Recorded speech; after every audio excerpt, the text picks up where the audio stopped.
Alright, here's the deal. I originally intended to review this game after we finished the bonus episode, Farewell. I found out after I ended the last recording that you have to pay an extra $10 to play that. So we're not doing that, and so that means it's not part of the core game, but also it's not even about Rachel. It's about when you go back and play as Maxine again, apparently, so that's not part of the core experience, and I'm certainly not going to pay an extra $10 for that when this is all on PS Plus otherwise. So that is the end of the game, so we're just going to go ahead and review the game now. So let's go ahead just to set the mood. We usually have the credits rolling, so we're going to play the episode 3 credits.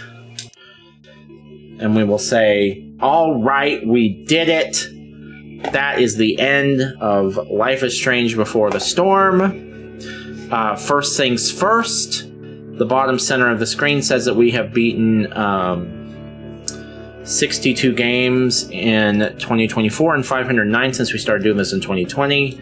Those numbers are now lies, and I'm actually going to turn down the volume on the music so that this doesn't get muted by YouTube. But yeah, those numbers are now incorrect. We have now beaten 63 games in 2024 and 510 since we started doing this in 2020. Let's go. All right, let's talk about the ups and downs of Life is Strange Before the Storm. So I'm playing these in order, and the reason I'm playing them in order now with such urgency is because I want to get them all done before Double Exposure comes out in October. So I just played Life is Strange, the first one, about 3 weeks ago, and I loved it. I thought it was awesome. I didn't start out loving it, but it got crazier and crazier and better until by the end and then it sticks the landing so well in the first one. I was sold by the end. I thought it was so awesome. I thought it was great. I had some critiques. It's not perfect, but I really loved Life is Strange. So I was going into this expecting maybe not to be quite as good since this is like kind of a spin-off. I knew it was a prequel based on the name and the fact that Chloe's on the box art. So I maybe wasn't expecting it to be as good, but I was expecting the same level of competence. I don't think it's the same level of competence. I didn't understand why. As soon as I started playing this, something felt off. I was like, the animation, even though it looks newer, it doesn't look as good. All the voice actors have been changed. The writing doesn't feel as good. I was, throughout the entire first video, I was like, there's something up. Why does this feel like it's like a lower production value is what I kept saying. And then at the beginning of the second video, when I saw the credits and I saw Deck 9, I looked it up and I was like, oh, Don't Nod doesn't even make this game. They make Life is Strange 1 and 2 apparently, but they don't make any of the other ones. Deck 9 doesn't do as good, in my opinion. It's just not as good. Again, the voice acting isn't as good. They don't have any of the originals. They don't have... Ashley Birch is a must for Chloe. I can't believe they thought they could get... I mean, I guess people like this game, but so maybe they got away with it, but it was obvious to me that the voice actor wasn't as good. And it's true with her dad, her mom, Frank. Well, Frank actually does sound like the same guy, but most of them don't sound the same, and the writing's not as good. The graphics have this weird... They kind of look the same, but they have like this Guitar Hero vibe to them. I kept saying Chloe reminded me of Judy Nails. The art design just isn't... It's not bad. None of it's bad, right? But it's just not as good to me. So that's problem number one. The production value is not as good. Problem number two is baked into the premise. If you're going to do a prequel about this game, you can't do the whole... Spoiler alert for the original Life is Strange here, so you have 5 seconds to get away. But in the original game, there were some supernatural elements that really mixed things up, made it very cool, made it different from any other choose-your-own-adventure type game like this. Even though it didn't have QTEs or it didn't have much of a branching narrative, like it seems to be pretty on rails, both of these games now. And that was a problem for me at first, but it was made up. They made up with it with the cool rewind mechanic that really shakes that genre up. This game just doesn't have that. Instead, it has what's called a backtalk feature, which is basically just how to be a dick, I guess, minigame. You just try to, like, talk down to people until they submit. It's not a wholly uninteresting idea, but it's nowhere near as cool as all the supernatural stuff that was going on in the first game. All of that stuff was really cool. This game doesn't have any of that. And one of the things that I have long said, that anyone that watched my Twitch channels or has heard me talk about video games for long enough, it's the same with TV and movies too. If it doesn't have some kind of a supernatural element, it is going to be really hard for me to get into it. Maybe that's a me problem. Maybe it is. But if this is the original Life is Strange is a sci-fi drama. That's what it is. This is just a Hallmark drama. That's all it is. It's just about teen angst and the teenage coming of age.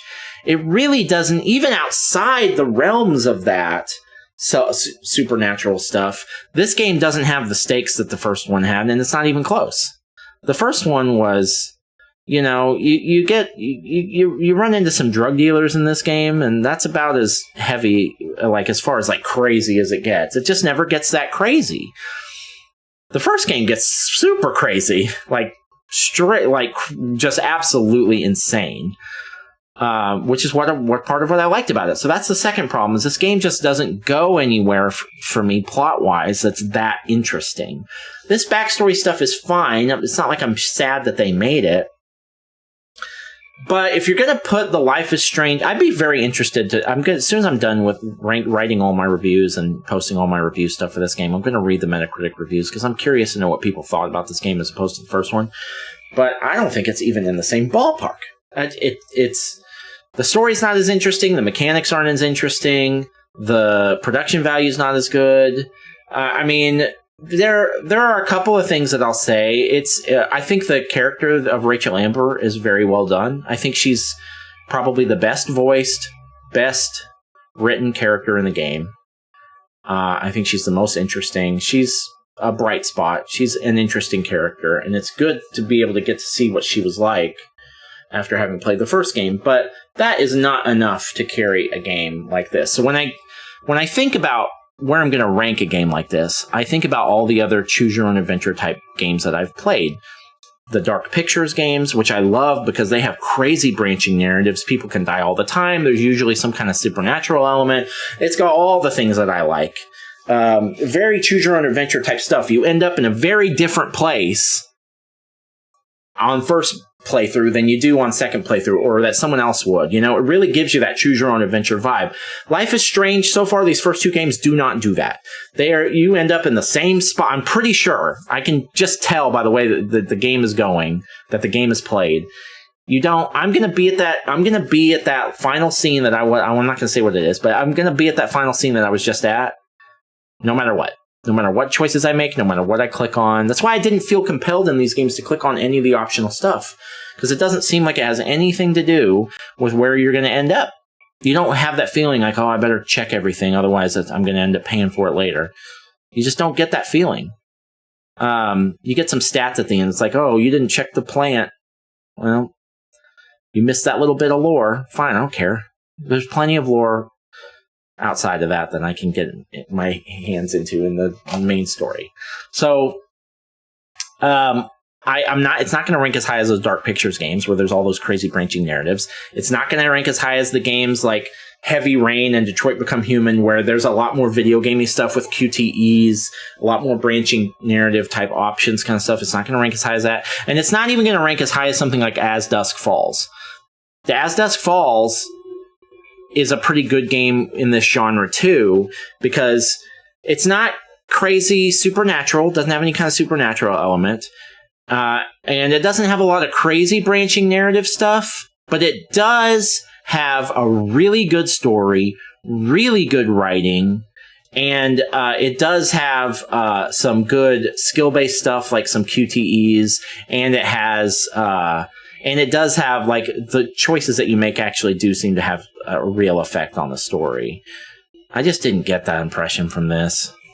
So I loved Life is Strange. It ranked almost in the top 100, which is very, very high, especially for a game like this. this isn't going to rank nearly as high. It's not going to rank nearly as high. And I'm a little perturbed by the fact that even though I can't really hold this against the game, but the fact that PS Plus says the complete season of Life is Strange Before the Storm is available on PS Plus. Oh, you want to watch the bonus episode? $10, please. I didn't really love that, but I'm not going to hold that against the game. I'm excited to play Life is Strange 2, which I will be doing in August, because that's Don't Nod, and I expect it to be better. I don't think this is bad. I just think it's a lot less for me, because it doesn't have the things that I like. It doesn't have much of a branching narrative, which the first one didn't either, but the first one had all kinds of supernatural cool stuff in the story. The first one had great writing and voice acting. I don't feel like I'm getting that here. I mean, it's not bad. I've heard bad voice acting before. It's not bad. It's not bad. It's just not as good. That's all. So, I did enjoy it, but it was a little boring. I was a little bored, honestly. This game bored me a little bit. I was ready to be done. Honestly, when I found out I couldn't play the final episode, I was like, fucking fine. All the better. Well, let's just be done with it. All right. Last order of business. Life is Strange Before the Storm. It's been fun, but we are now going to delete you from our console and never play you again. Bye. Thank you. We did enjoy you. So, thank you. All right, that's it for Life is Strange Before the Storm. Just brief roadmap for the next few days in case you're interested. Today is July the 2nd, 2024. We have now beaten 63 games, so we are ahead of schedule. I believe next is going to be GTA 4. I think we're going to play GTA 4. We've got a nice big swath of time before July 16th. We've got 2 weeks before Evil v. Evil comes out. And then, I don't know. It's going to depend on something. There's a game called The First Descendant that came out today. It's a free-to-play looter shooter, like Destiny style, but it's third person. I really like looter shooters, but it's free-to-play. And that usually indicates that there's maybe not a clear ending. If I find out that game has a clear ending, I will play it. I might play it anyway, but if I find out it doesn't have a clear ending, if I play it, I won't record it because it's not part of this whole 100 games thing. But regardless, whether I may play that after GTA 4, I may not, just depending on where I hear about it. But the next games coming out are from July 16th to July 19th. They're all above me. A bunch of games coming out at once. Until then, GTA 4. I'm thinking Tales of Iron. I need to play that because there's a sequel that's supposed to come later this year. That's the latest I've heard anyway, is 2024 for Tales of Iron. There's a game called Tormented Souls that's in the same boat sometime this year. I need to play Metal Gear Solid 5 at some point. I don't know if that'll be this month. I think that might be the beginning of August that we might play Metal Gear Solid 5, maybe. What else? Gears of War 4. I'm trying to play all the games that there are sequels coming out so I can get them all done. I think there's some whispers of a Far Cry 7 in development. I really would like to get the Far Cry games done, but I stalled out trying to play 2, so now I haven't picked them up again. I hear they really get good with 3, but I might do that. I'm not sure. I need to play the next Mario game, which is Super Mario Land, the Game Boy Mario game. So that'll be coming soon, probably. Parasite Eve 2 is still on the back burner, although I've pushed that back a few times yet. There's a lot of good games coming up. A lot of good games. We'll see. I don't know. GTA 4 is next. That's the only thing I know for sure. All right, that's it. If you're still here and you watch the whole video, or even if you watch the very end, thank you. I appreciate you. It means a lot to me. I will see you on the next one, and I hope you have a wonderful, wonderful day.